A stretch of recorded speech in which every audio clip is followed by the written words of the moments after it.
took you this way. So this is exit E. Exit E. Yeah. So this way to Victoria Park.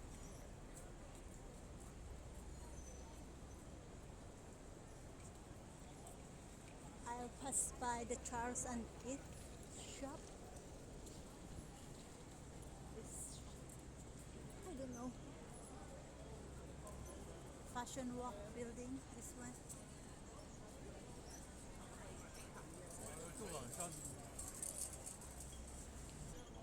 So as I said earlier, this afternoon I'm going to visit the flower show here in Causeway Bay Station. This is okay. The most visited place here in Causeway Bay, even here in Hong Kong, especially to those who love flowers, mga plantitas. So I'll be one of them. I go with the crowd.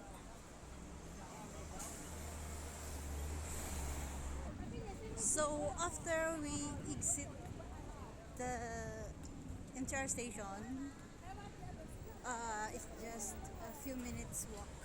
Turn left from exit E, and then you can see this park here, the Victoria Park, where we can see the flower show. Pumunta ako dito ngayon Monday kasi akala ko kukunti yung tao dahil may mga trabaho. I never expect na ganito pa rin pala kadami yung crowd. As in, grabe. Akala mo.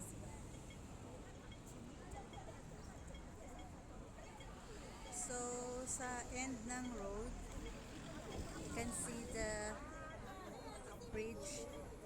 Yung sa taas bridge. Mag-cross lang tayo dito sa traffic light. So, ganyan kadami yung tao. Mas marami pa. Here, pwede na daw mag-cross. May malaki pang TV dito. Oh. Monitor. Ano yan?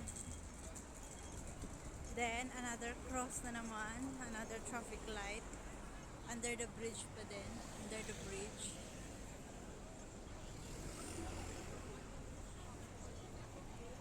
Bakit din nila kasi diretso-diretso yung traffic light na to?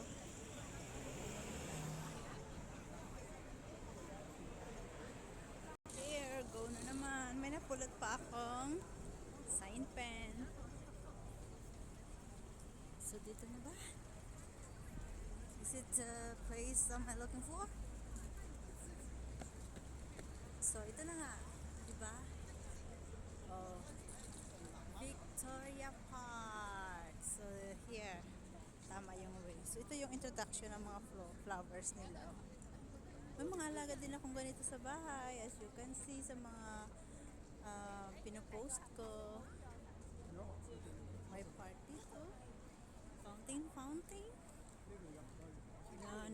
As you can see, kung na-observe nyo ha, everywhere here in Hong Kong, kahit malalaki yung mga building, pinipreserve talaga nila yung malalaking trees. Kaya, ano talaga, nakakatulong talaga na para mapanatiling hindi siya yung masyadong mainit. Tsaka, syempre, fresh air. Iba talaga yung maraming puno. Saan kaya yung entrance? Sala, may pila talaga para sa entrance. Ayan, doon pala yung entrance. Nasa exit pala ako, no entry. So, ito pala yung flow. Ito pala yung flow ng tao. I go the other way. So, as we enter, kailangan yung octopus. Octopus lang daw. No cash transaction here. So, i-prepare natin yung octopus. Yung octopus na pinahiram ng friend ko. Gracia. Ayan na, oh. So, that is the entrance, oh. Pero ito yung pila. Kasi kadami yung tao.